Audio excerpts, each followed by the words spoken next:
Good evening. My name is Dennis Lohaus, and I'm the president of Roc4Israel. I wanted to welcome all of you here to Arundecoit Country Club for our program this evening, featuring a wonderful speaker and writer and commentator. Before we get started with our program, I would like to invite up the, let's call him the spiritual leader and guidance of Roc4Israel. That is Rabbi Shaya Kalimnik, who would like to make a couple of introductory remarks. Rabbi?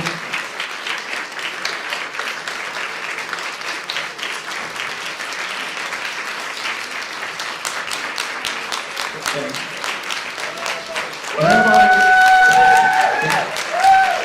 if I were Jewish, please be my rabbi. Thank you. You know, I select the places that I could go to during this time of this unusual journey that I have.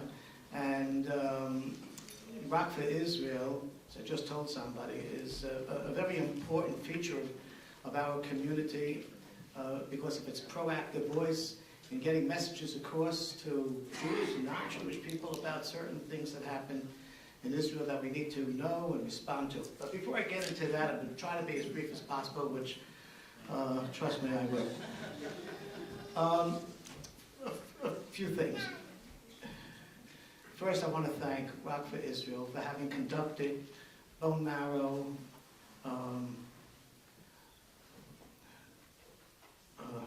not searches. Drives, bone marrow drives, right, thank you, okay. That's one of the problems with chemo, you don't have the immediate command of the language.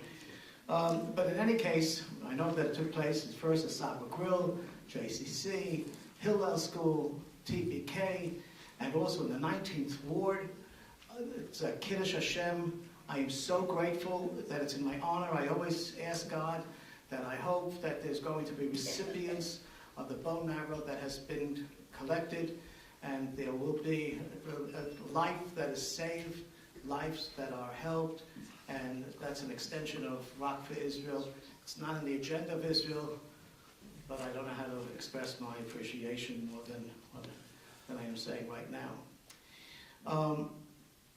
I felt it important to come out tonight because there is a very important feature to tonight's event. Tarek Fatah is an author, as we know. The Jew is not my enemy. He provides us with a very important message. But I don't see it. Oh, here he is. Okay. The pictures don't give you justice. You look much better. And I also want to thank Dennis Kessler for arranging for you to be on the Evan Dawson Connection show. Right there. I listened to it intensely today, and I was very much informed, encouraged, and I was comforted. Because in this world, we need people who strive to bring shalom. We need people who have to combat the negatives. That's what I want to talk to you about for one moment. I have learned from the very beginning when I found out that I have bone marrow cancer that a dear friend of mine, you probably know Dr. Sid Sobel, and many others said, Rabbi, the cure is between your ears. You have to think positive. And let me tell you, one of the most difficult things is purging negative things from your psyche. Got to get rid of it. You can't heal with that. You really can't. I always try, people tell you, where I sit and try to get some relaxation in my house. I have my Chumash, I have my Mishnah, I have other Svarim, and then the rest of it are all books on jokes. I listen to Seinfeld 3 times a week. Rodney Dangerfield. All of it. You have to infuse your body with positive. And on a serious note, unless you're able to purge the negative, unless you're able to rid yourself of misinformation, negative information, nothing gets healed in life. So there is a problem that we have. We know that we have been, unfortunately, plagued with terrible anti-Semitism, with terrible things that we've seen on YouTube, and an unbelievable misrepresentation of Islam that has haunted us.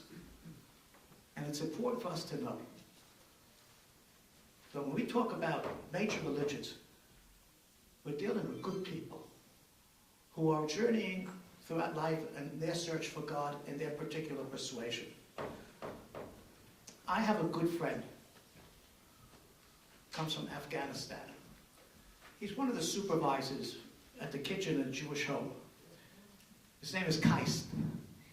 And every year, and he's a devout Muslim, he's the one responsible for koshering the kitchen for Pesach. And he does it with a great amount of pride. And I feel very proud of that appointment that he has. So in your book, The Jew is Not My Enemy, we also have to write books. The Muslim is not our enemy. Hatred is our enemy. Negative energy is our energy. And I hope at the end of the evening, that's what we walk away with. And thank you so much. Welcome to Rochester. It's a pleasure. Thank you all for everything.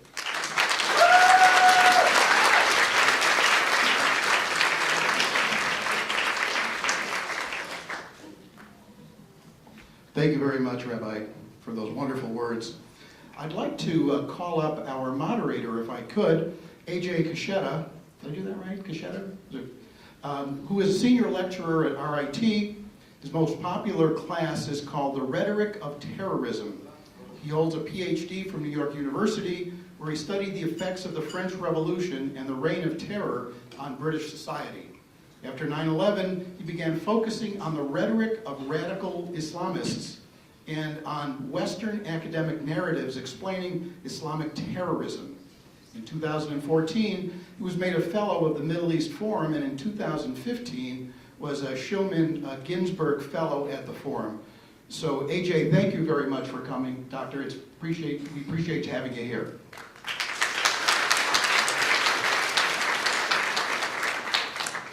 And to our main speaker, first of all, thank you very much for taking the train to see us here today. We were talking about the fast ferry, which was not a pleasant conversation at all, but coming from Toronto, that would have been much shorter, certainly. Tarek Fatah is the founder of the Muslim Canadian Congress, he's a columnist at the Toronto Sun, host of a Sunday afternoon talk show on Toronto's News Talk 110 AM radio, and a Robert J. and Abby B. Levine Fellow at the Middle East Forum. He's the author of 2 award-winning books, Chasing a Mirage, The Tragic Illusion of an Islamic State, and The Jew is Not My Enemy, unveiling the myths that fuel Islamic anti-Semitism. So without further ado, ladies and gentlemen, please welcome Tarek Fatah.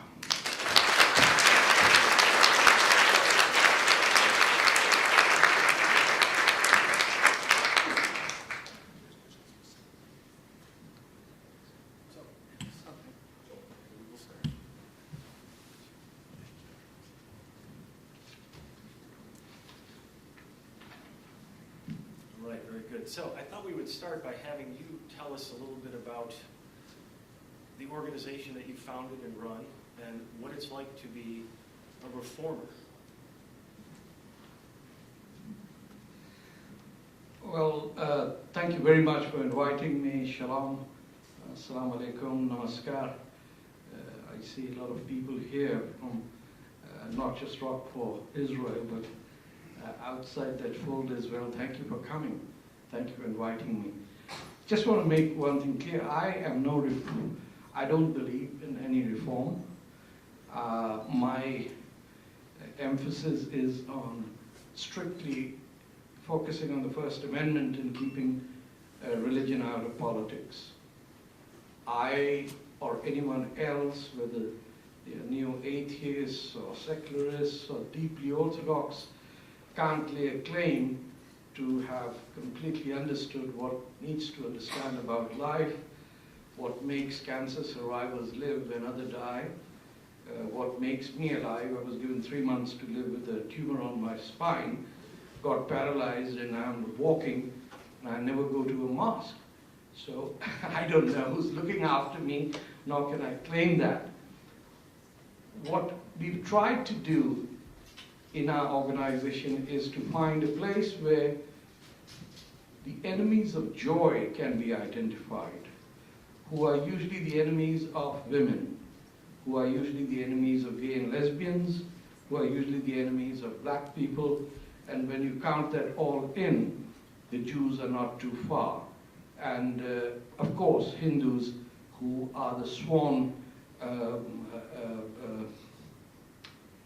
victims of the triumph of Islam over the world, without which the end of times won't come, and therefore the Ghazwa-e-Hind, which hardly anybody in North America knows about, but which is a prerequisite for human civilization to end, which everyone believes is a joke, except we Muslims know that end of times catastrophe and the annihilation of human civilization is a belief that we all share, and without confronting it, we are merely applying aspirin paste over my tumor on my spine.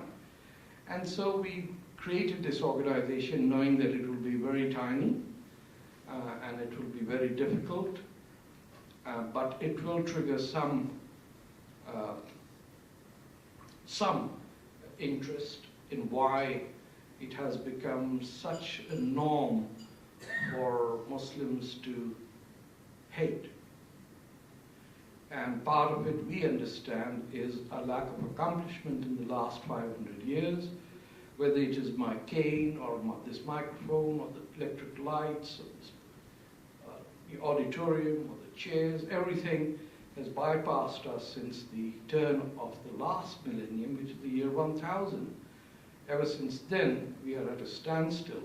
By we, I mean the Muslim community. And our frustration comes out at the success of others.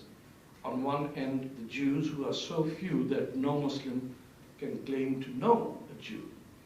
And Hindus, who are so many that a Muslim needs to somehow demean them to show that it is their fault that they are not succeeding. And no one takes responsibility to admit that perhaps putting women on the back of the bus might be the first step that we could take to let them come to the front rows and give the respect to our mothers, daughters, and wives and sisters for us to move into the 21st century. We haven't succeeded, but what we succeeded at is making sure that Sharia law was banned in Canada. We did it by begging those who hate Muslims that do it as a favor to us and stay out of this discussion. And we succeeded without a riot, without anyone, which is legislated throughout Canada, and unanimously with all parties. And if you look into anti-Muslim attitudes, I don't accept the word Islamophobia because it is a legitimate fear that people have of Islam. And yet you've been called an Islamophobe. Yeah, but look, I can't control what other people do, but this is one thing. Canada is the only Western country where you do not have anti-Muslim hate.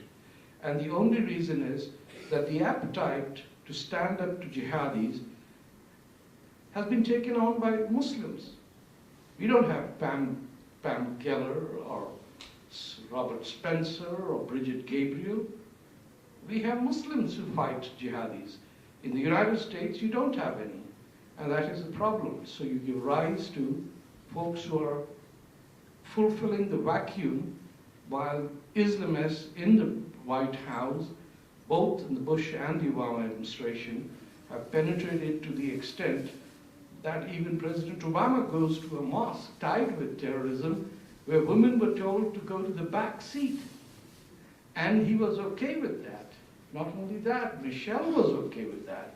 So you can tell how far back the United States is and how much Americans can learn from the Muslims of Canada to make sure that what the rabbi talked about, negativity, you can't just pray for positivity and it will come. You have to sacrifice and fight the real evil for that positivity to germinate, if that's the word. So that's who we are as an organization. Okay.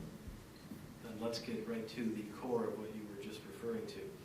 Is that a microphone? I think this is recording, And and what's so that we're for? sharing this. Oh, okay. So that Okay, fair everyone enough. can hear us. Fair enough. Okay, so I want to quote from an essay by Daniel Pipes titled Aim the War on Terror and Militant Islam. This is from January 6, 2002. From January 6, 2002.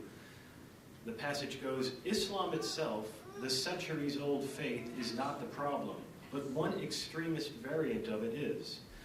Militant Islam derives from Islam, but is a misanthropic, misogynist, triumphalist, millenarian, anti-modern, anti-Christian, anti-Semitic, terroristic, jihadistic, and suicidal version of it. He called in a later essay for the challenge.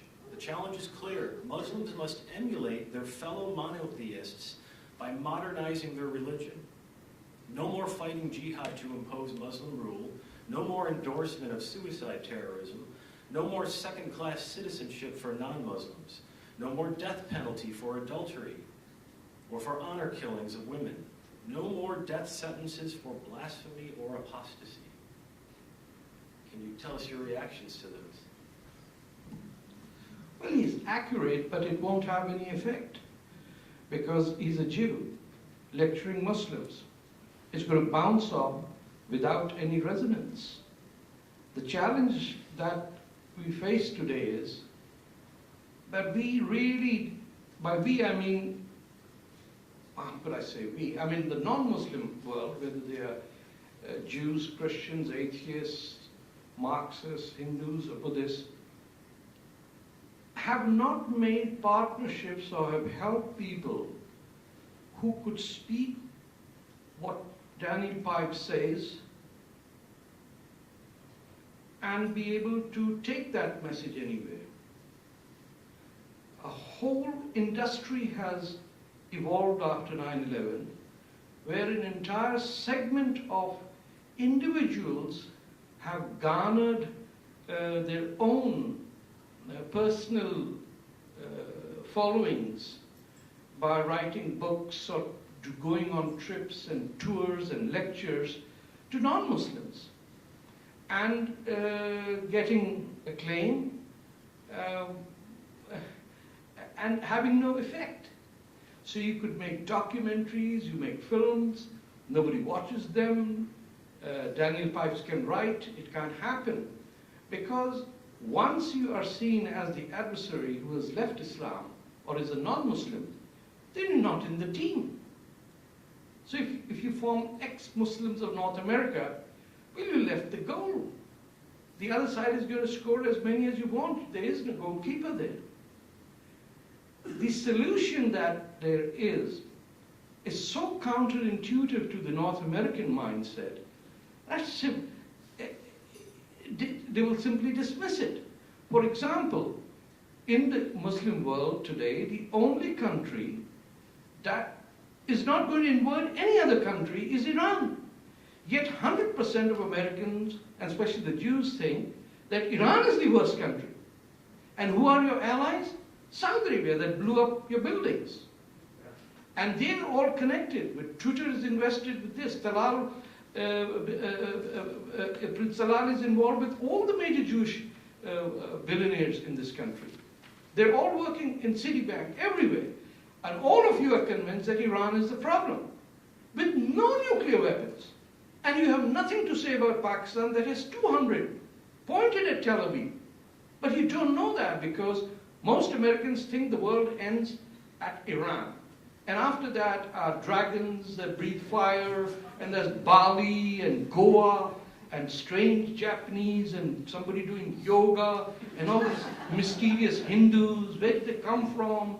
Hare Rama, Hare Krishna. They think, oh, it's not the 60s anymore. Nobody knows a damn thing, anything east of Iran. And mind you, it's a 4-letter word, so it's easy to remember. And those idiots keep doing exactly what you wonder they should do. The Iranians are considered the Jews of Islam. Seriously, they are accused as not being Muslims. So the Iranians then have to attack Jews to prove that they are Muslims. And the Jews don't understand that the very people that Muslims call Jews in their anti-Semitism you consider them to be your worst enemy when it's not a fact. Nobody's going to tell you this because it will not sell a book. I'll not get invited to another lecture. Even at Herzliya, the counterterrorism conference, when I expressed this, there were retired IDF colonels and generals who were being fooled by Pakistani intelligence officers who were there. Women, stilettos, red lipstick, hijab. I can define what works and what doesn't work in the Western world. They were there bringing the Pakistani propaganda to the IDF. And those generals were swallowing it because she had a British accent. How could anyone lie if they have a British accent? So who was wrong? I was wrong. And she was right. And she's an agent of the Pakistan ISI. She still lives in New York. Everywhere she goes, she's got a British accent. Everybody says, she's so lovely. Oh, you've got to be lovely if you have a British accent. If you had a Ukrainian accent, would anyone believe you? They said, send him to an ESL class. Is it coincidence, like how our mind processes this? And so he said everything that's right. Daniel Pipes is probably today the most learned academic in the West or in the world on Islam and Islamic issues. But he's a Jew. So no matter what he says, has got to be wrong. If you feel I'm way off and you can't understand it, please interrupt me. But this is how it works. There are 150 million Muslims in India, out of which barely any of them are not Islamists. Yet each one of them has a veto on how the government of India behaves in its relationship to Israel. Do the Israelis know? No. If I went to Israel and said, how do you spell India? They would say G-O-A, because that's Goa. That's where they go. They think India is Goa and Indonesia is Bali. These are the two big, massive Muslim populations that can change the course of human history. But they are neglected. So I wish we were at a stage where Daniel Pipes would be listened to. I read him because I learn from him about Islam. I know he has written Fi Sabilillah at the turn of the last Islamic millennium, where even the Saudis asked him, this is way before 9/11, what does he think? How does he perceive? Because he's a scholar. Unfortunately, in a climate where anyone who says the right thing the argument is not on what, it's not about the merits of an argument. It is what label you are on. That's a Zionist. Aha, the neocon. That's a neoliberal. And so nobody in today's climate, after the Cold War, discusses ideas, they discuss labels. But he's 100% right. This is a battle for Muslims to win. No amount of non-Muslim interference or the suggestion that Muhammad was a rapist or Muhammad killed 700 Jewish children and this slaughter happened or that happened or he had a child wife. That is merely to satisfy your ego and to look around the hall and say, I told you so, I told you so, Muhammad's a rapist. You go back very satisfied. Are these SOBs? What can we do with it? What's the solution? Has anyone asked what is to be done? Lenin asked. But that gives away my own, let it be right now.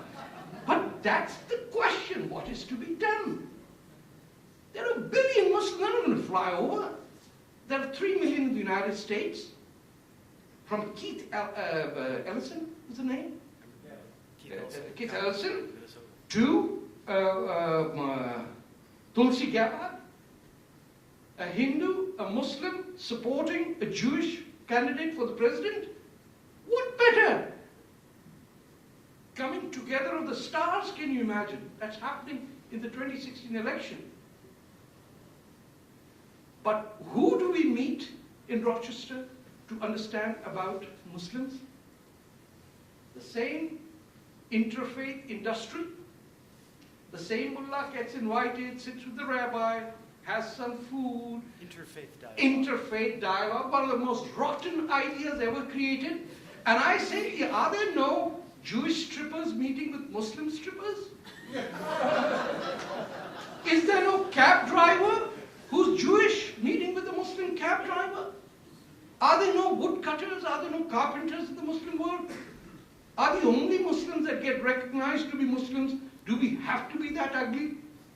That, oh no, you can't be a Muslim, you look like me. So they look at someone medieval wearing a long frock and say, oh, that's a good Muslim. Look, he even tripped while he was getting onto his motorbike. You have ascertained that Muslim has to be stupid, and only stupid people can be Muslim.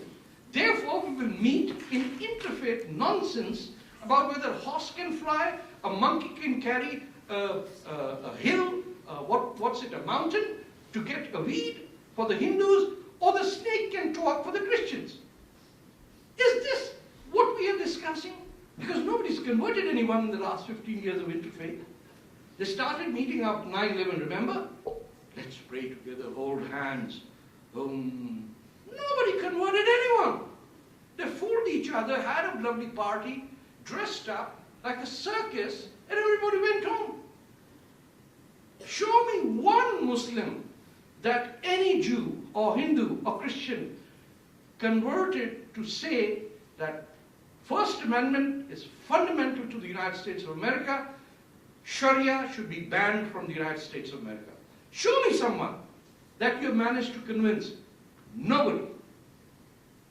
And that's the failure, not of the Muslims, of the non-Muslims. So let's try some of the origin of this. You wanted to talk about Saudi Arabia. Can I get a glass of water? I think there's one right next to you. Oh, that's okay. So you're a step ahead of me with Saudi Arabia. I was going to get there.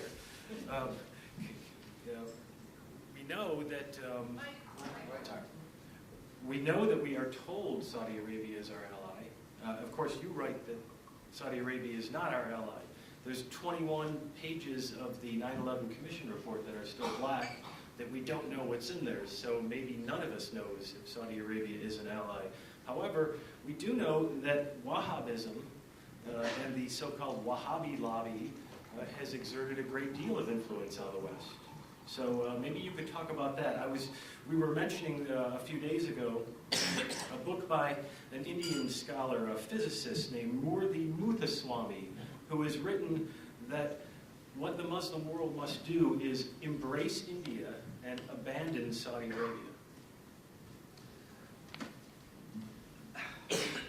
Okay, you guys may not know, but we who are Muslims know. The most rotten thing on this earth is Saudi Arabia and its pretty boy Pakistan. These are the two countries that have fooled you. Your politicians have bribed your congressmen, have bribed your ambassadors.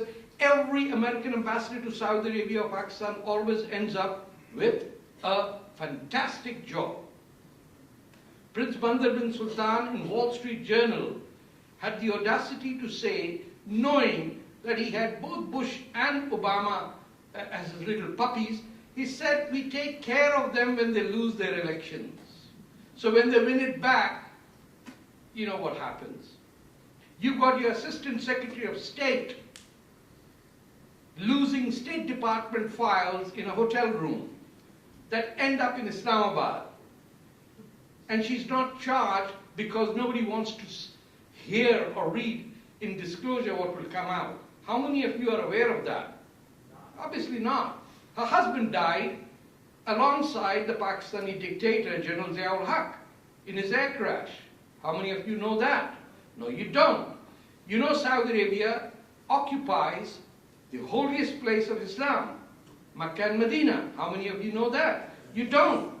Well, that you know, but you haven't pressed for it, you haven't asked for a BDS against Saudi Arabia. That's what you should do. You say, oh, we should stop BDS. No, bring him on. Let's have 4 more BDS, one against Turkey, one against Saudi Arabia, and the biggest against Pakistan. Then we'll see how these lefties, these Sharia Bolsheviks, scurry around and say, comrade, what does it say about this? It's very complicated. Because now you've got the dumbest people going to the left. Up till 1990, the smartest used to go, because it's not easy to read Marx. Now you don't have to read Marx. In fact, to be a Marxist, you have to be a millionaire. You have to have enough in your estate funds to say, Dad, can I go on a sabbatical to Turkey? I says, okay, go. When you come back, we'll keep the vice president position open for you. That's the communists of today. And they have no clue that the BDS has to be fought by having a BDS against Saudi Arabia. It will disappear.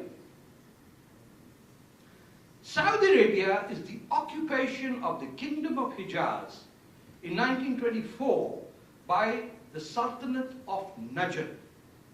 The Prophet Muhammad said that the Sultanate of Najd is a place where only stench flows.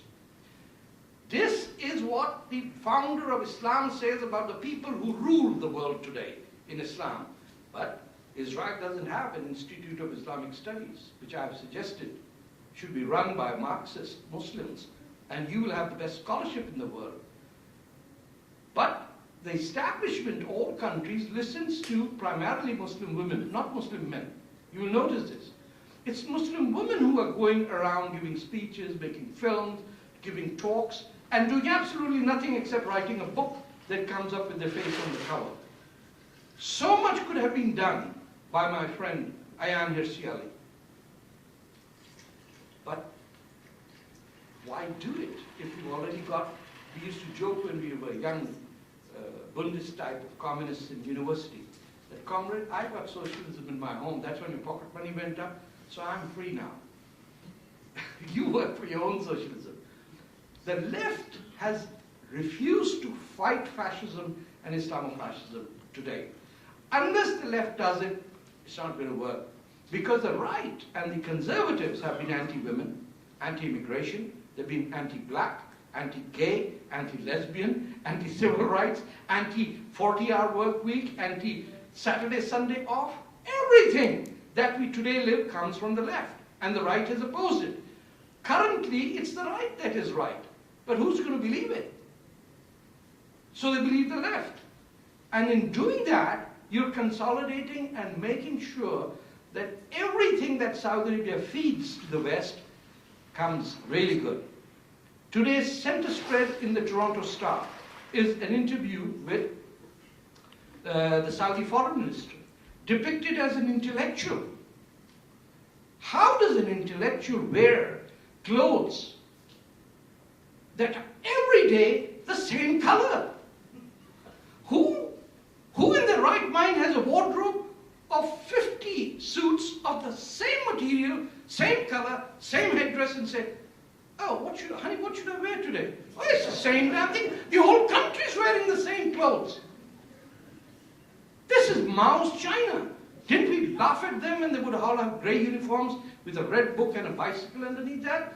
We were willing to mock them. But today when Saudis come, where every woman wears the same and every man wears the same, we think, oh, how cute. You know, money brings so much grace to their face. We're prisoners of Saudi Arabia.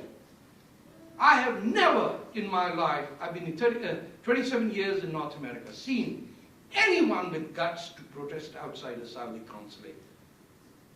Black Lives Matter? Have you ever seen a black activist demonstrating against Saudi Arabia where black people are called Ya Abdi, oh my slave? That's how they address black people. Every time a Saudi prince comes, everyone who complains about anti-Semitism is there at his reception. He's Prince Badr Sultan. Badr Sultan, oh my God, fighter pilot. Unbelievable how subservient the United States of America has become to one of the most evil places on earth. And the Saudis have convinced everyone in the United States of America, Iran is the problem. A country doesn't have a dog whistle. It's just buying its first planes because it got money. They're going to attack Israel? No, they haven't attacked anyone except slapped themselves for the last 2,000 years. That's what the Iranian does. Is there any Iranian here? Shia? No. My wife's a Shia. That's what they do every year. They beat themselves into pulp. They slap themselves. They cry. The most poetic people of the Middle East. They have not done any aggression against anyone. Where they do, the press misses it. Last week, an entire village, every male member and boy was executed. Did you hear of that? No.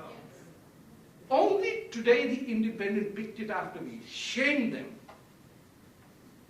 150 male members and boys in a Balochistan village slaughtered. Oh, none of the Netanyahus of this world were worried about that.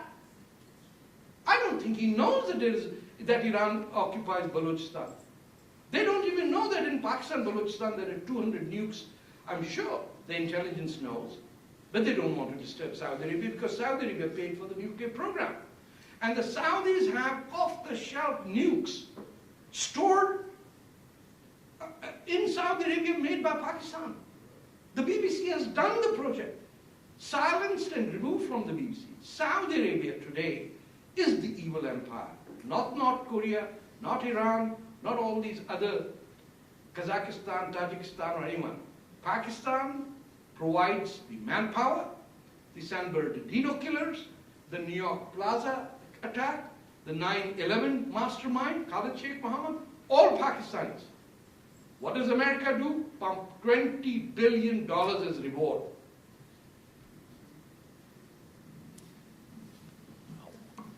More on Pakistan then. You've written about what some scholars call the Hindu Holocaust, which I'm betting most people don't know about. So there's a long history here. If you could talk a little bit about that and then maybe bring us up to modern times when the ISI, the Inter Services Intelligence Directorate, created, according to most people, the Taliban, or at least had quite a hand in it. I'm wondering also if you know Saeed Salim Shahzad, whose book, Inside Al-Qaeda and the Taliban, which exposed the connections between the Taliban, Al-Qaeda. He was killed? He was killed. The book was published posthumously. Yeah. Your mic. You see, wherever, just to go back in history, Islam died when Prophet Muhammad died. The first dynasty of Islam was founded by his enemies, which is the Umayyad dynasty. The day he died, 18 hours in the summer of 632, it was May 23rd, in the 40-45 degree temperature, the body lay there for 18 hours. Nobody buried him. He's the only Muslim to have been buried without what we call the namaz al-janaza, which is the last prayer. Because everyone and his uncle was pulling each one's beard to get to be his successor. And the first racist doctrine in Islam was introduced after he passed away, which was that the only people who can rule as caliphs are from the tribe of the Quraysh of Mecca. And everyone else is to serve that tribe, especially if they were black, if they were Persian, or if they were Indian, the three crabs of Islam, because we all carry Arab names without even knowing why. From that point on, the first 100 years, it was an Arab empire that spread in the same year, 711, where Gibraltar, which is named up, which is why I'm named and many Muslims are named Tarek, is the mountain of Tarek, Jabal al-Tarek. Spain was invaded in the west and India was invaded in the east. Everything in between, the Arabs were able to wipe out the language, the script, the religion of the indigenous people. The Damascenes, the Eastern Orthodox Church, the Zoroastrians, the Persian script, the Egyptian religion, the Coptic language, nothing exists. But from the year 710 to the year 1857, that the Muslims ruled over India, it is the only place on earth that Muslims were unable to wipe out the indigenous language, the indigenous people, and the indigenous culture, cuisine, everything. In fact, the only viable Islam that can exist today emerged from India because of its connections with the dharmic religion, which is called Hinduism, but essentially is Sanatan Dharam, which means eternal truth, born on the banks of the Indus civilization. The Vedic books are 7,000 years old. Islam and Arab forces combined with Persians couldn't destroy it.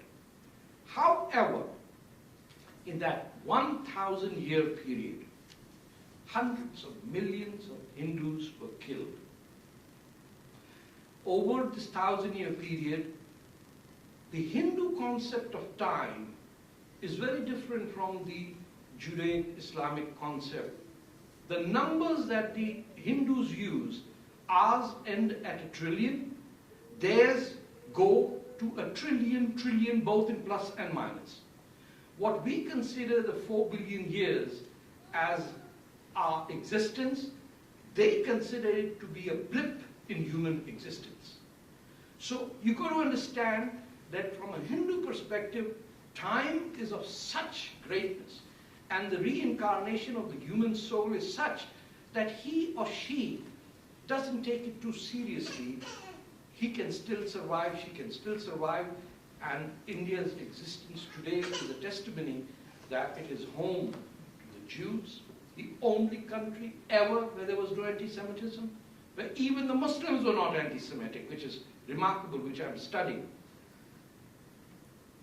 There was no resistance to the Zoroastrians.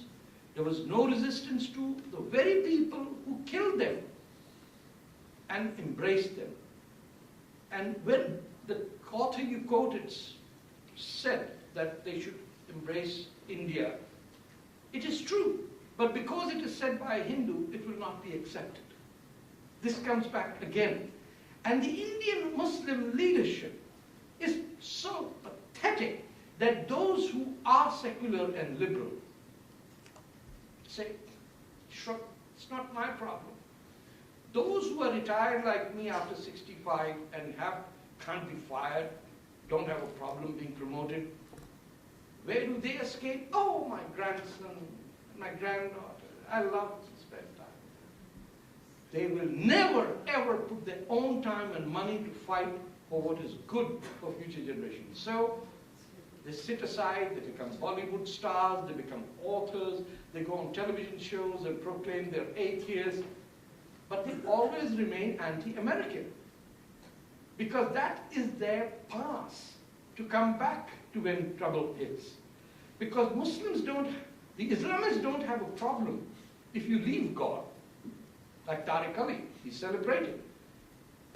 If you leave God, like Communist Party members of parliament in India, who don't believe in God, nor Muhammad, but they are liked. But Taslima Nasreen, who shares the same feelings, is hated. Because Taslima Nasreen is not anti-American, and the Communist Party MPs are anti-American. And so you find out that the dividing line is no longer about religion. It is about a hatred and contempt for Western civilization. And so India can provide this fertile soil where reason and rationalism and patience and goodwill and smile And yoga can really fight and embrace each other, because the 150 million Indian Muslims are not going to go away anywhere. They're going to settle down there. But somebody's going to tell them, why don't you name your children with Indian names? Why do you take Arab names? Because the Arabs hate Indians, especially the Indian Muslims. If you want to see real racism, you should see an Arab treat a black or a brown Muslim like garbage. Especially if a white Christian or a white Jew comes, the Indian or the Pakistani or the Somali Muslim finds his value dropping like that. There's no bottom to it, of what can be inflicted on us. I've lived there 10 years in the Middle East, so I can tell you. So India provides that solution. But India cannot do anything because Pakistan exists as a cancerous sore on its very forehead. No matter what the Indians do, the Pakistanis undermine it by attacking it, by sending terrorists across the border, by committing a genocide that is going on in Balochistan, which, by the way, is as big a state as Germany or Poland. And the Indians are beyond belief in being fooled by the Pakistanis. After losing 3 wars, the Indians still reach out and say, as the rabbi said, let's talk something positive. Not realizing that there is no hope of even an iota of sincerity in what the Pakistanis do. Why? It is the first Islamic state ever created in all of human history. Remember that. And it was created by the Brits and the United States as a buffer zone to keep the Red Army from joining up with the Indian Congress that were allies with the Communist Party of India at that time in 1947. No one wants to study this. Nobody wants to know how rotten the hands of the United States of America and Mr. Churchill are in creating a buffer state. And today we are reaping the harvest as we do. And until and unless both Saudi Arabia and Pakistan disintegrate into the natural states of Hijaz, Najd, Balochistan, Pakhtunistan, Sindh, you will not have peace on earth. Guaranteed. I heard you say on the radio the other day, you emphasized 1967 war as the origin of Islamic anti-Semitism. And I wondered, what about earlier than that? What about the information that you were offering on the radio that didn't really go anywhere about the Hadith? You offered a pretty unconventional idea about the Hadith when somebody called in and wanted to talk about history and not distinguishing between Islamic history and Islamic tradition and history. So here's your chance to elaborate. There are 2 questions he asked. One is about the 1967 war and its impact on anti-Semitism. In doing that, let me bifurcate the Muslim world between Arab and non-Arab. The non-Arab Islamic world had absolutely zero anti-Semitism till the 67 war. As I give an example of Pakistan, and I mention it in my book as well, we had students who, in school and college, not college, by that time they had left, who were Jews. We still have a Jewish cemetery in Karachi, looked after by Baloch. There's one gentleman who does it full-time on his own money. He's a Muslim guy, but he takes care of the Jewish cemetery, and for no other reason other than a very strange concept in the Muslim psyche, which is generosity and justice. You might not recognize it, but it is very difficult for a Muslim to hate a poor person. This is very unique. I've never met, even the worst Islamist I've seen melts when it comes to helping someone who is poor. It is from the zakat and the khairat, the concept of Just as it is there. So this gentleman is taking care of a Jewish cemetery. Up till 67, I distinctly remember in 1963 there was a movie called The Daughter of the Jew.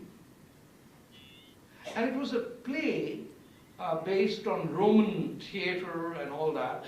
And it was a Golden Jubilee hit, and the woman who played as the Jewish princess was the heroine, in a scene in very positive light. And the word Jew meant someone of wisdom. Nobody used the word Yehudi with a negative sense. It was the word Yehudi meant was a positive adjective to something. I even remember if certain cuisines, if they were made very well, somebody would say, "Kya baat? Ye kya Yehudi khana banaya?" Like, what an amazing Jewish food you made. But 67 changed that for two reasons. If you recall the burning of the dome on the rock, the fire that engulfed it, and how it was whipped till after the war, the spread of Palestinian students right across through Libyan scholarships. At that time, Saudis didn't have money, Gaddafi used to have money. That money that came sponsoring these brilliant Palestinian students, absolute, delightful, secular, clear, and they too were not anti-Semitic. I never ever met, I went to university 11 years with Palestinians. They would never use the word Jew. I never heard it. Most of them were with the Popular Front, they were Marxists, they were very progressive. There was nobody could imagine at that time that there would be Hamas among the Palestinians. But 71 war and the 73 oil boycott created the demon that we have today, which is Saudi money, its control over mosques, and the notion that the Jew is evil. The opening paragraph of the Quran, the Surah Fatah as we say, it's 7 beautiful lines, and it says, I start in the name of God. No, that's the Surah Iqra. That it talks about asking God for guidance to us. And then it says, not like those who were led astray, or those who have earned your wrath. It doesn't say Jews, it doesn't say Christians, but the Saudis inserted these words in the Quran, making it the opening page of hatred against Jews and Christians in the Quran itself. And it would be printed and distributed everywhere in our universities. So this happened, and after that there was nothing to counter it. Absolutely no effort, none whatsoever. And then in the 70s, in 79 you had 3 events. The Afghan Revolution, where the communists took over. In Pakistan, the Islamists took over, and in Iran you had Ayatollah's group. There's never been any going back from that time. I don't know what your second part of your question was, or did I answer it? It was about the hadith, but Yes! I'm getting the signal that there's so many questions from the audience, so I think Let me do this one last explanation. You see, the hadith of the Prophet is that, and it is, Islamic law or Sharia is not just the Quran. Quran is only 5% of what is Islamic law. At least, that's why I say Islam died the moment the Prophet died. Because the Quran says very clearly, today I have completed your faith for you. And the Muslim clergy said, well, I think that's the beginning. So 90% of what we have in law is where we claim that God said, today I've completed. He said, no, that's for your problem. We will start afresh. And all of Sharia proceeds from there. Now this notion that the Prophet handpicked 700 Jewish boys and beheaded him has no evidence in Jewish writing.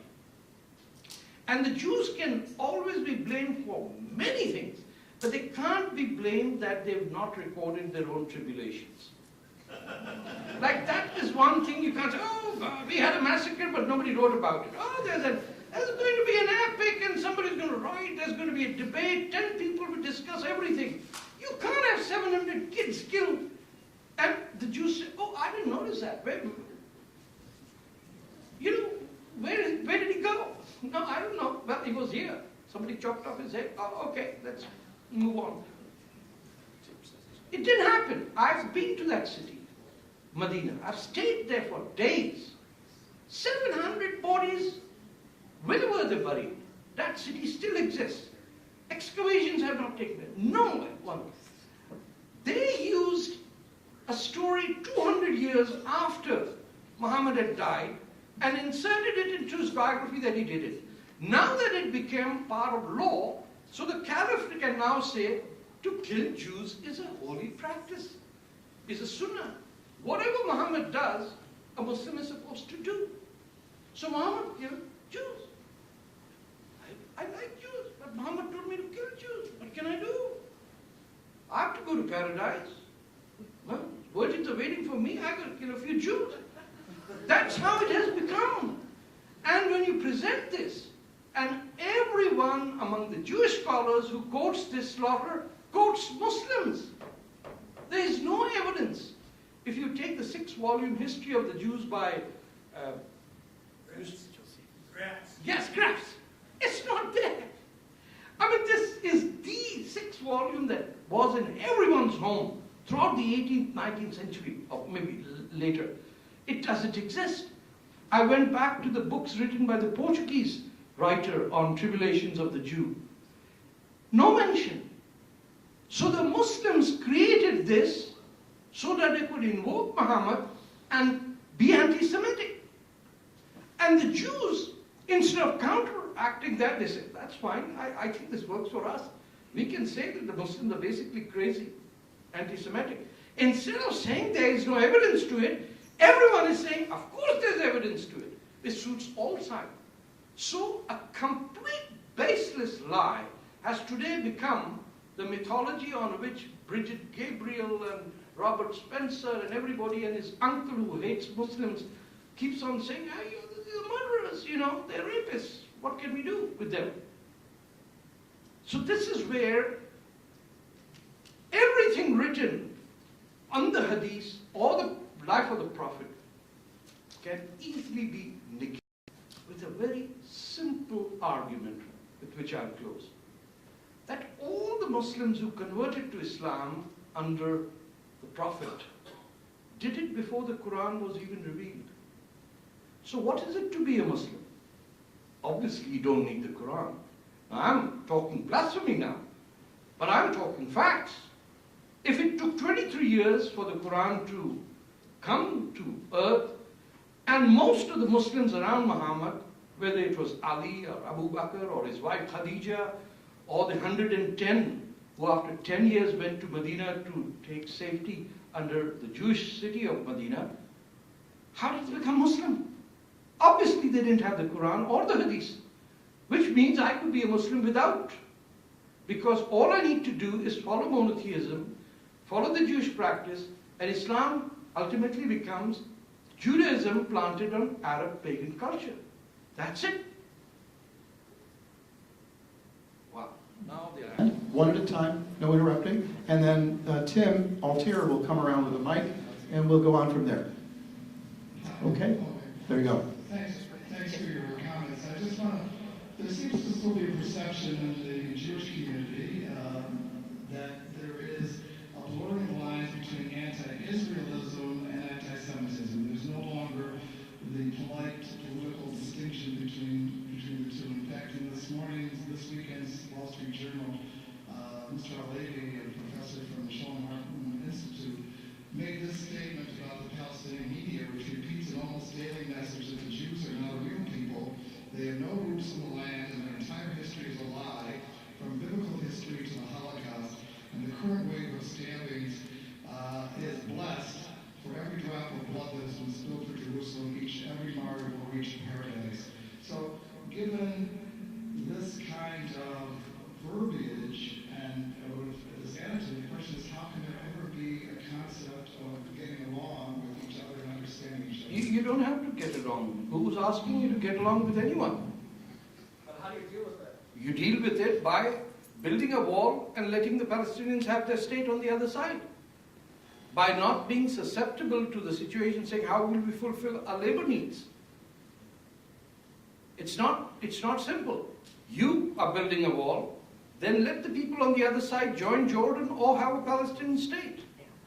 You cannot do this endlessly to cater to every settlement being built by Palestinians who would then want to blow it up. Isn't it true? All construction workers are Palestinians from the West Bank. There are no Israeli workers working over there. Nobody wants to work at that wage.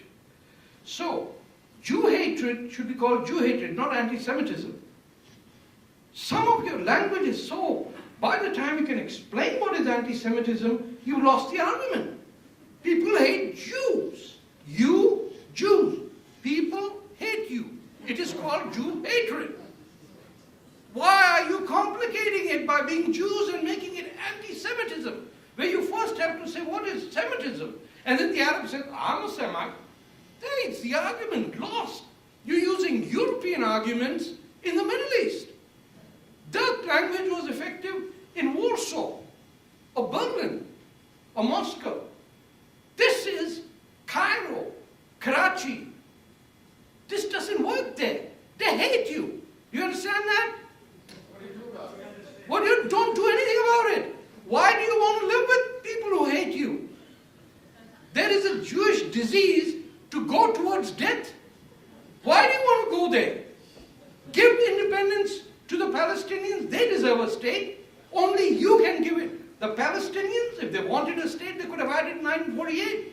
They could have had it in 1967. They could have had it in 1956. They could have had it in 1971, 73, 1984, 1980. I could go on and till Ehud Barak, one of the finest, brightest soldiers and politicians of that country, was humiliated by that Yasser Arafat. You should have said, God, guy's so ugly, we're not going to deal with him. I'm serious. Why would you deal with Yasser Arafat? You could have dealt with George Habash and you could have had a deal. This guy was a tribal, medieval monster from the Muslim Brotherhood that the Americans brought in from Cairo. You know, you flew in him with Saddam Hussein as a CIA man, as if the American Jewish community doesn't know this. And if they don't know it, you better knock on the doors of your rabbis and your academics. Well, why don't you know it? You should work hard to establish a Palestinian state, to finish this nonsensical argument once and for all. And if you want labor to work on your farms, we'll get you from India.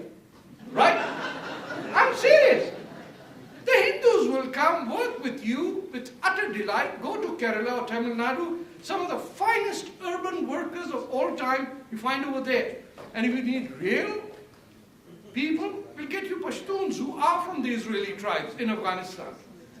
But stop trying to make friends with Arabs or Pakistanis. No.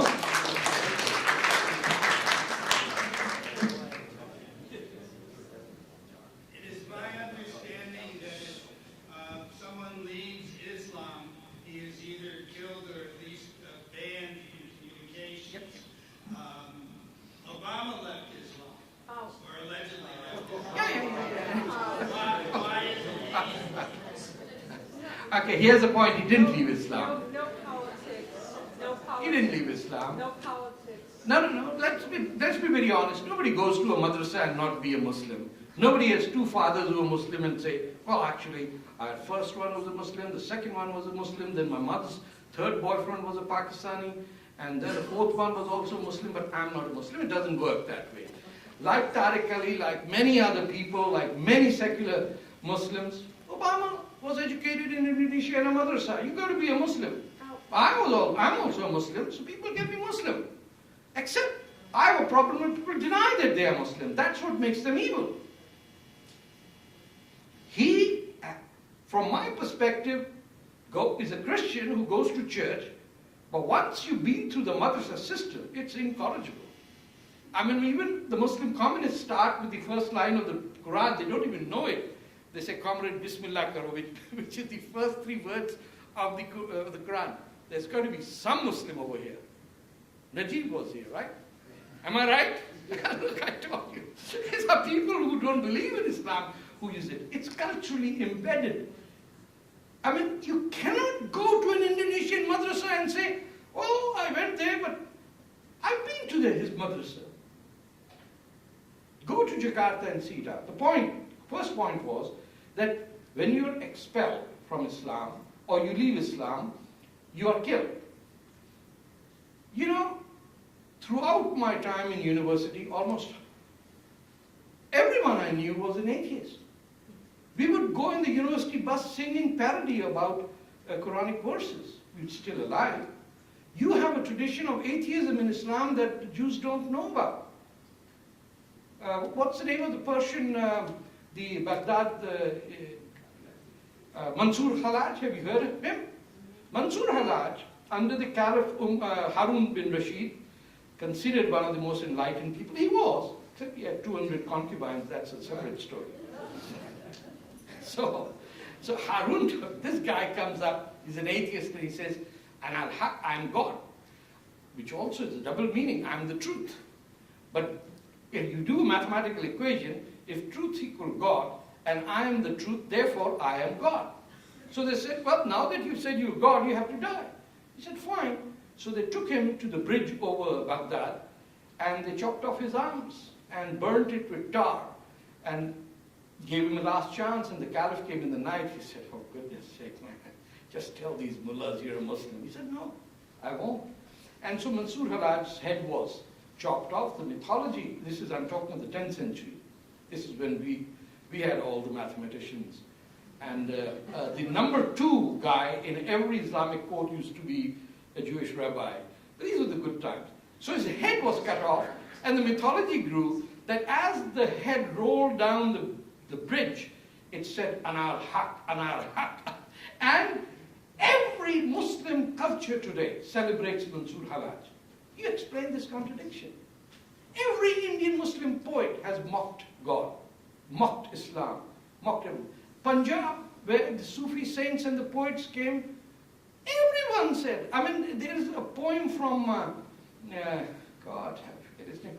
He says, you went to the mosque to pray to God, and there you thought of the girlfriend who dropped you out? I mean, this is in the mosque. And people sing to him.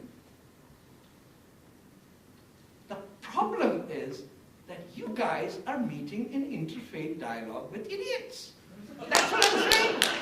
You need to get a few Muslim strippers and sit them with Jewish strippers. You get carpenters to carpenters, cab drivers to cab drivers, feminists to feminists. You think in all of America there are no industrialists?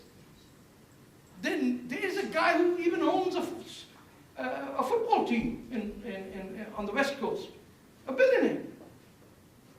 There's the Brunei Sheikh who comes here with a harem full of plane, and then he pronounces, the Sheikh of Brunei pronounces edicts on Islam. And he's playing a lot of hookers that he brings along. I am in the tradition of the great Islamic caliphs. Take from the right hand and the left hand and the left hand. What bullshit? You're just having a party in America. Everybody knows there's crap going around. But when the non-Muslims take this on, for example, you've said that. Deep down in every Muslim psyche is, he spoke against my team. You're against the Redskins, eh? I'll puncture your car. You know, I won't let you out of the parking lot. That attitude is good. There's the absence of sense of humor of Muslims in the United States is unbelievable. I'm telling you, go to Afghanistan and there are religious leaders who are joking about God, right or wrong. Right, he's from Afghanistan, the Pashtun area, so he knows. This is not what we grew up with. I dated my wife in 1970. We ran away. My daughter's named Natasha. My mother is fainted. Her mother-in-law was crying, but what is her name, Natasha? I said, in Russian, it means good daughter. Really? I said, you won't have an Arabic name. We wanted to call her after a Hindu goddess, but people, when they heard, our friends told us, I won't be able to meet you. You can't have your daughter's name an Indian name. An Indian cannot have an Indian name. For crying out loud, can you imagine a Jew saying, I can't have a Jewish name? What will people say? What the hell will people say? You're a Jew, you have a Jewish name. Now, I would like to go as St. Patrick, you know.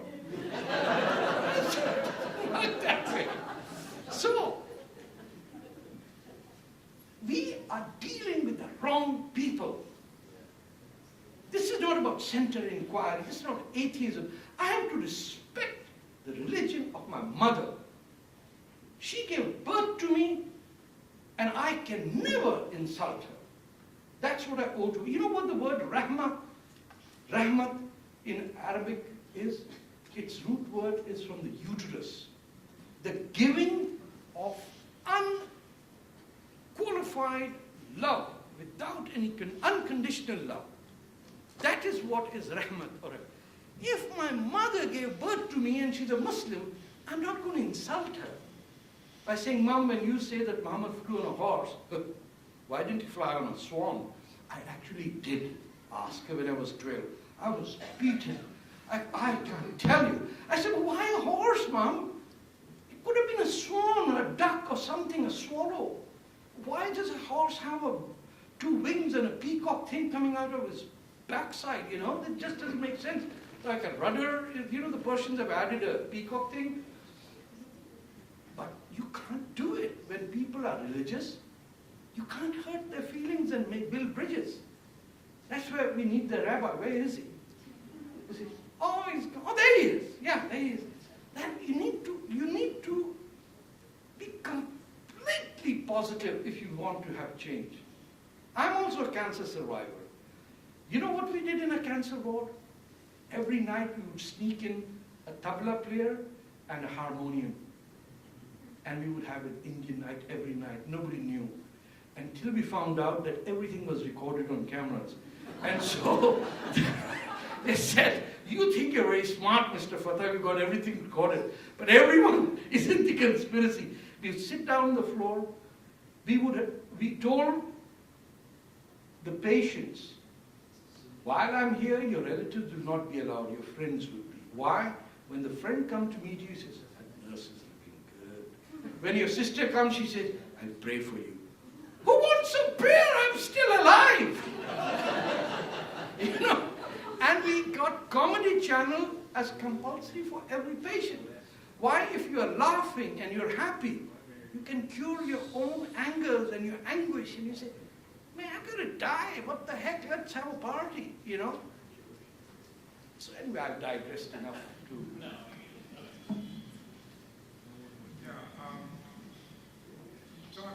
I understand what you're saying when you say don't deal with people like Tarek Fatah and his type. That makes sense.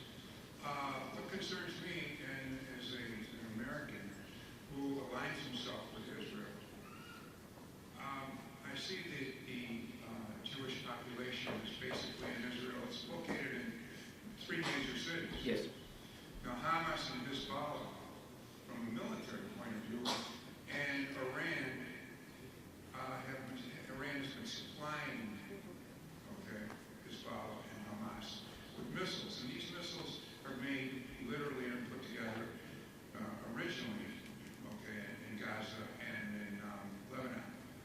Now, my question is, they're getting the Israel Defense Force has the best force, military, but these missiles are becoming more and more of a threat because they're becoming more smart.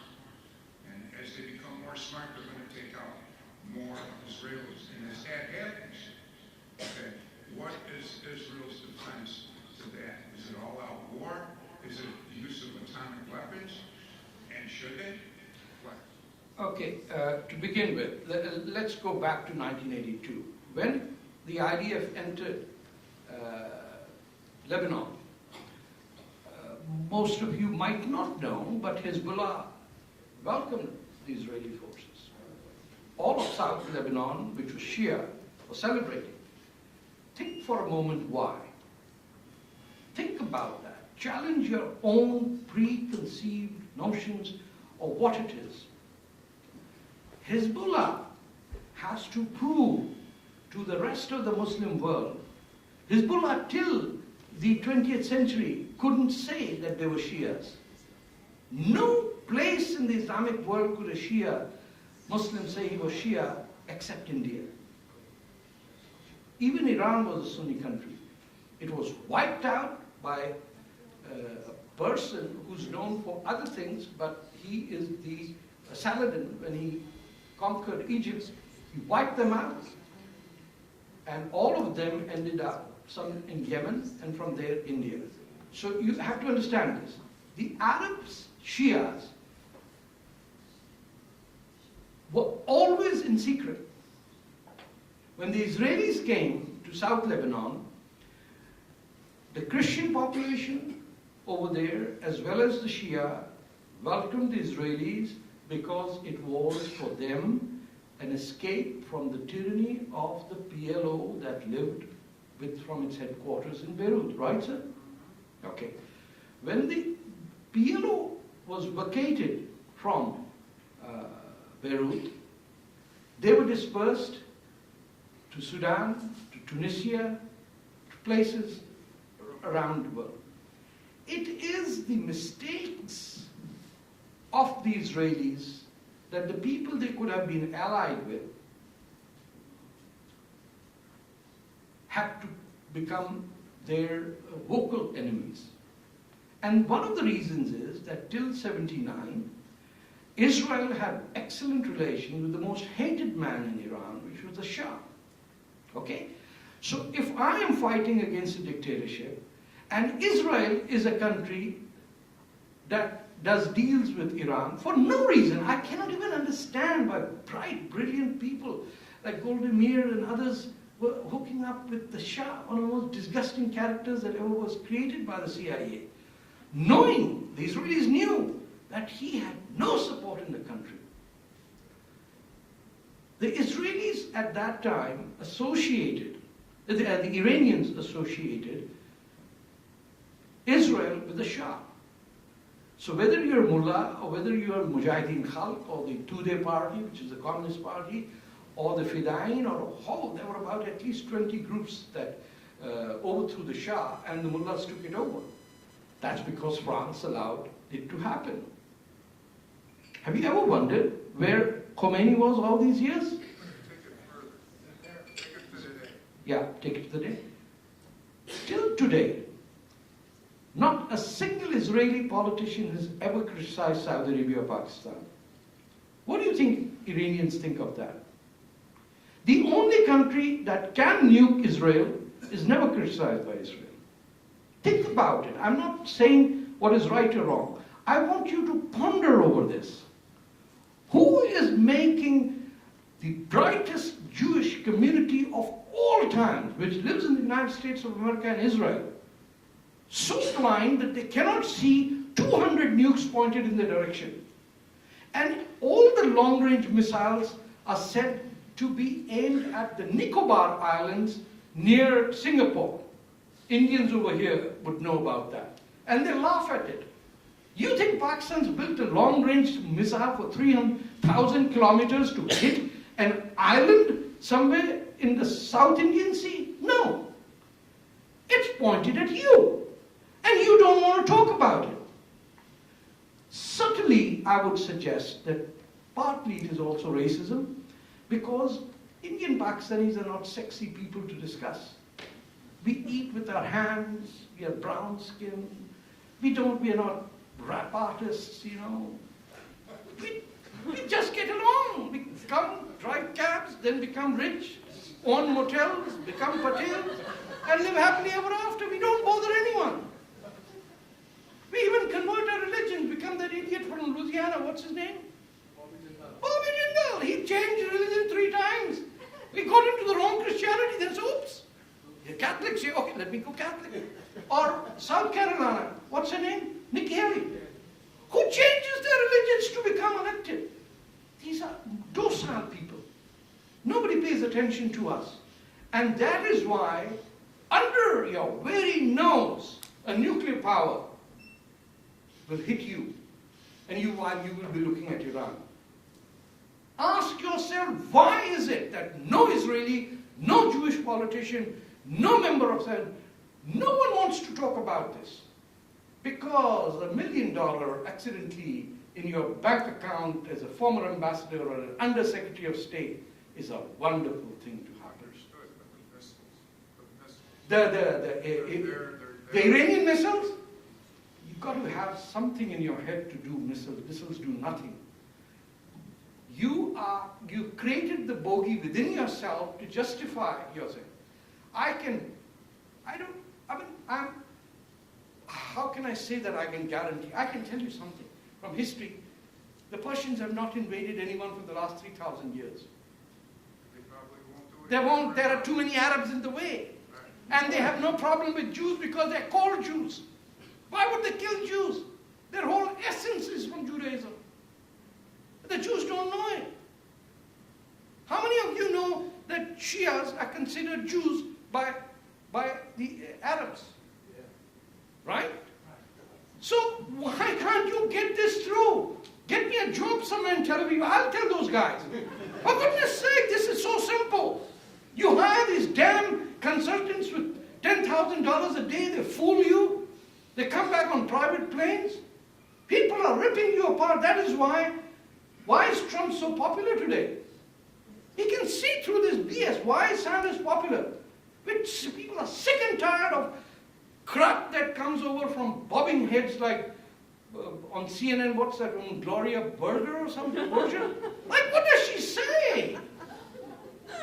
We listen to her non-stop crap, non-stop on Egypt and Israel and all that. And I said, my goodness, she's paid for this? So we are dealing with people who have cornered the market on our thoughts by becoming consultants and talking heads. 20 years ago, sir, you had to be a Democrat or a Republican to come on a talk show. And Walter Cronkite, 30 years ago, would have to talk to you. Now an idiot with a big smile and a mini skirt, with a low camera, with crossed legs, is talking to another idiot who's just smiling away. And for 48 hours, they'd say the same thing. Sanders this, Trump this, that. My goodness. You switch to BBC, suddenly you say, oh my God, people are talking sense here. Why? Because America has been taken over by bullshitters.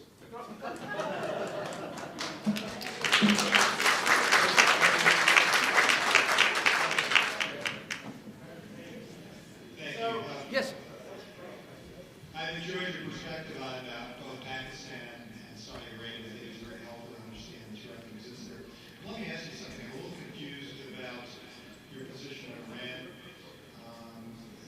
You characterize them as not the real threat, but what do you tell Americans and what do you tell Israelis when you hear things like that?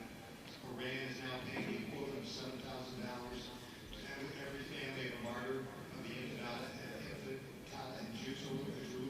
Yep. I could say it. Iran's ambassador to Lebanon said this Wednesday at a news conference, and then Iran's going to pay $30,000 to the families of terrorists who basically bulldoze homes. I get, look, if it's a bidder's war in an auction, they're just outbidding the Saudis. They're looking for legitimacy, who's the good Muslim. They don't give a damn one way or the other what happens. The Palestinians hate them. When did you ever see an Arab marry an Iranian? I'm serious. If you look up the marital announcements of the last 25 years in your city, and you find me one Persian who married an Arab, one Palestinian who married an Iranian, I will just keep shut up. These people don't talk to each other, they hate each other. Except you don't know that. And Muslims come to you and talk dishonestly because they check first. What would this audience like to hear? Clarion Foundation. Let me see what they have to say. I'll say exactly what Clarion Foundation wants to do. Clarion Foundation will put a movie out. Nobody will listen to this movie. For example, I'm not criticizing what they produce, but nobody believes what they say. Because it's Clarion Foundation. You know? So, the truth is that I am sure Israel is doing this. Israelis should have a second-tier relationship with the new people elected today in Parliament. Every mullah lost his seat in Tehran. How did it happen? In Saudi Arabia, even if you take the entire government out, every Saudi is anti-Jew. Guaranteed. That's how they manufacture. That's why they wear the same clothes every time. It's like a Fiat, you know, you keep pumping out 600s. What are people? They wear the same clothes every day. Everyone wears the same clothes. How is it possible? I mean, somebody should do an academic study on this. I mean, you've got to be crazy. The Chinese got rid of it instantly. You know, they're tired of wearing the same grey uniforms, red book in your hand, bicycle. But forget about that. So, today what happened in the elections is an eye-opener. In Tehran, they lost every seat. In Iran, you will not find anyone who's anti-Israel. In Saudi Arabia, you will find no one who's pro-Israel. Who is your enemy then? How is it that all your venom is directed at the country where you don't have enemies? And the country that produces the most ghastly form of human existence, that burn people and chop their heads, are not ISIS, it's Saudi Arabia. A young man tweeted that he's an atheist, he's got 20 years in prison. I didn't see Barack Obama or the AIJC or anyone say, oh, we'll fight for him. There are people dying in jails today, nobody's asking them to fight. Everyone talks about Iran. Oh, for goodness sake, run away from the damn thing. We're tired of this Iran stuff. You've taken Iraq and given it to Iran. Now what's your problem? Did Iran ask for the Americans to spend $10 trillion or whatever they've done? Oh, we want that country. Could you give it to us? No problem. We'll kill 50,000 for our own soldiers. Then we'll give $1 trillion and then we'll package Iraq and give it to you. That's what you did, didn't you? You presented a country to your... And then you're saying, oh, we have a problem with Iran? Why the hell did you go to Iraq? You idiots! How could a man go to Iraq when even the Prophet's family couldn't go there? They slaughtered every member of the Prophet's family in Karbala. I'm sure you're aware of that. Every member of Prophet Muhammad's family was slaughtered in Iraq. By who? By Muslims. Where did they find refuge? In India. Hindu kings gave refuge to Muslims. The first mosque of Islam was not in Mecca. It was in Kerala. But they're short, dark people, so we don't care. We like fair and lovely, as they say. Sorry. Hi, can you define Islamophobia, Tarek? Oh, God. Look, what's his name? The late British atheist who died of cancer. Hitchens described it best. He said it's, I'll paraphrase it, he said it's the excuse of racists who want to silence intellectual thought by saying that anyone who speaks about Islam is a racist. So guilt-ridden, bleeding heart white liberals said, oh, Hitchens, yeah, Hitchens bad. George Bush very good. George Bush says Islam religion of peace. Hitchens say no. Therefore, we will oppose Islamophobia. What do you mean you're Islamophobia? I can discuss it. I can criticize it. During Muhammad's time, people criticized Islam. Who the hell are you to anyone in care over here? The Muslim Brotherhood in Rochester and the ones sending funds to Hamas to determine what I can think or not. People have to say one day, and let me say it here, I'm an Islamophobe. Done?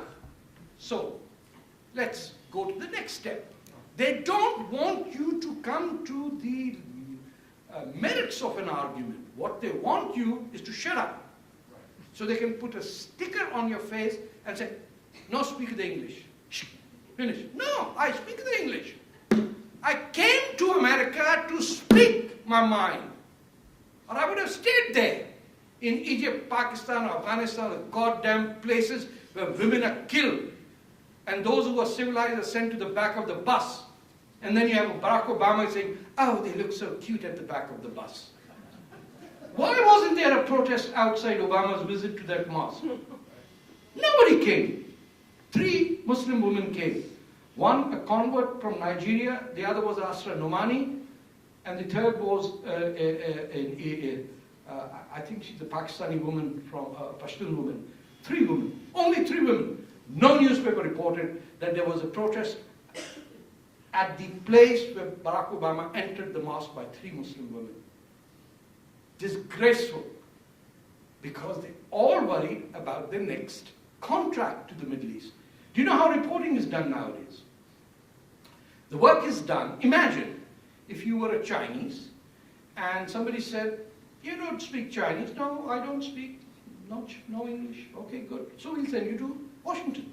And you report for us from there about what's happening in Washington. And she says, how am I going to do that? Oh, don't worry. We'll hire some white reporters and call them fixers. So the Chinese guy goes there, and all he has to do, go to a room at the end of his assignment for 15 minutes. Mao Zedong speaking from this room on a square, blah, blah, blah, blah, blah, blah, blah, blah.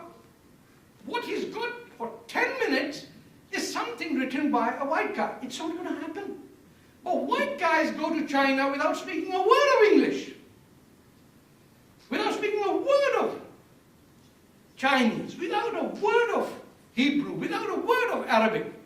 And what do they go? They stand there in the middle of a battle zone. Now reporting from this rocket's flying over, Hillary Clinton dying.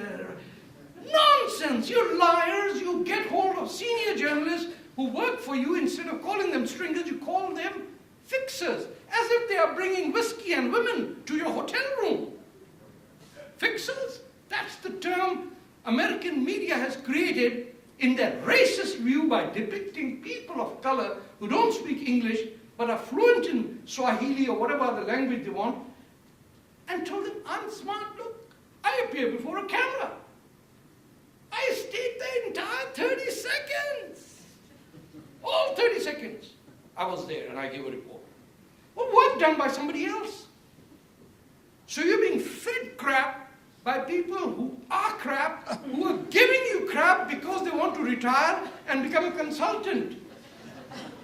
And that consultant is usually Saudi money.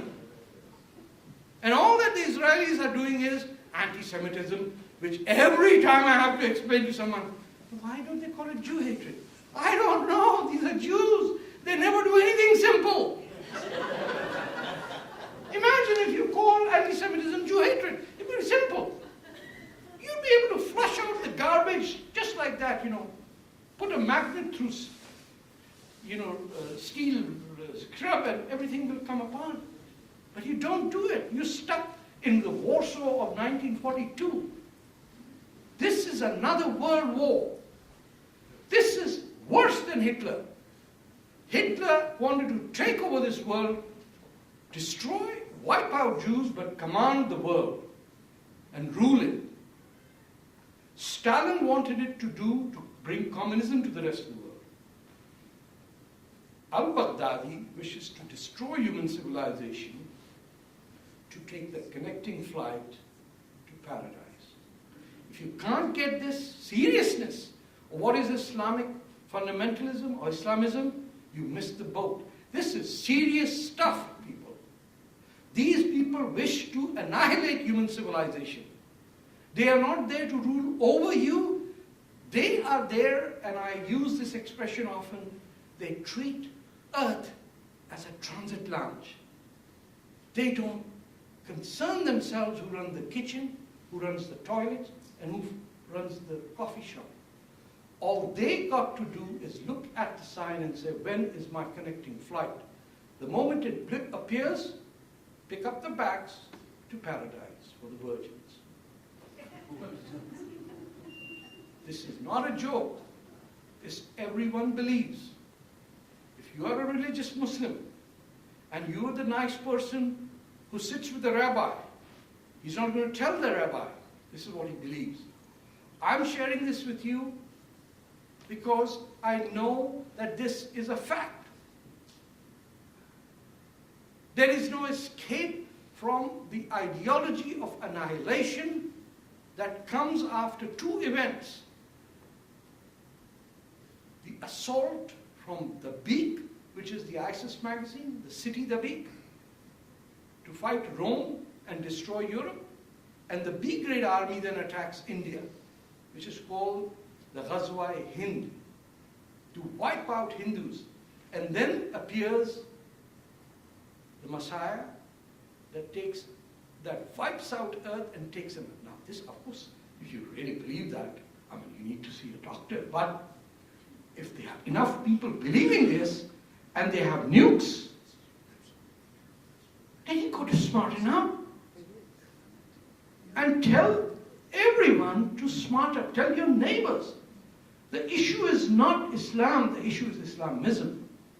The issue is not that Muslims are bad, but that Muslims need to be told polygamy is a piece of crap. That you cannot go to Hajj and slaughter animals and make a dancing party out of it.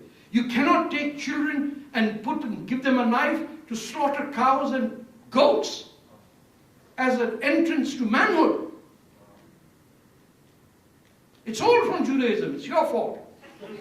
I'm serious. You guys talk about that lamb and the cutting and, we just changed the names. You said it's Isaac. We said it's Ismail. But they do it. Millions of animals are slaughtered by little kids. If bloodshed is the normative, if gushing of blood is cause for cheering, we got a problem. Somebody's going to stand up? No. Where is the damn PETA organization? You have PETA in America? PETA. The animal protection crap? PETA. Why are they so silent? Why are the feminists? Why all the feminists? Oh, it's so lovely to see Muslim women wear that hijab. In Ottawa, they had a hijab day. What is this dead piece of? What does this hair do? And if you wear it, fine. Why are you asking the government of Canada to celebrate it? I have no problem with people wearing it. I do have a problem when they cover their face. I would like it to be banned. But the right to wear the hijab is there. But it gives me the right to ask that question. What the heck is being transmitted from your head that you want to cover up? What the? Just tell me what's going on in that head. Why are people getting bored? Why are people covering it up? What transmission is going on? What am I missing out of this? But we have to then respect people who do it. We cannot go to people and say, you're stupid. No. It's 1,000 years, thousands of years people have been doing that. And I get carried away, but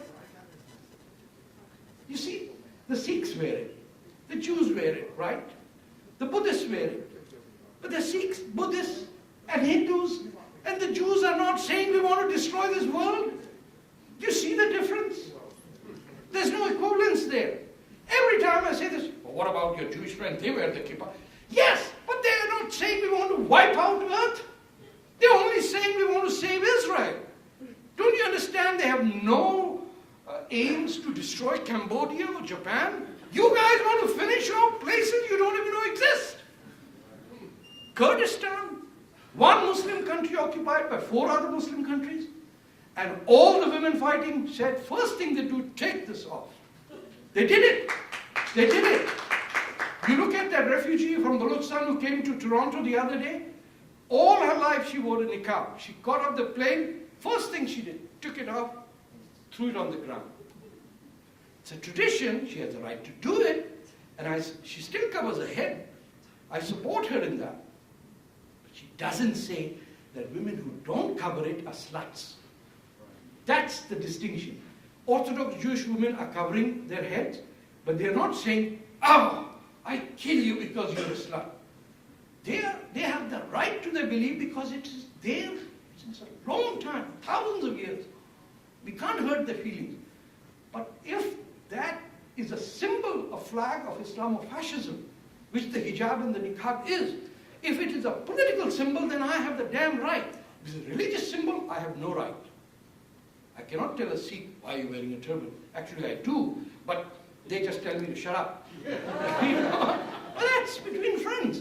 But I have the right to tell someone who's a fascist, who's a death cult follower, that I will challenge your political symbol. Sorry. We have time for one more, and then we're going to, I'll call this gentleman. One more, and then we're going to have you sign some. Okay, sure. So one more public question. There was someone here from J-Source. So here's my question. Okay, oh, good. So I'm a loud Jew because that's Yeah, my, yeah. And as Jew and as I'm raising my children, central to my identity is asking questions. Yes. We ask a lot of questions. That's what we're supposed to do.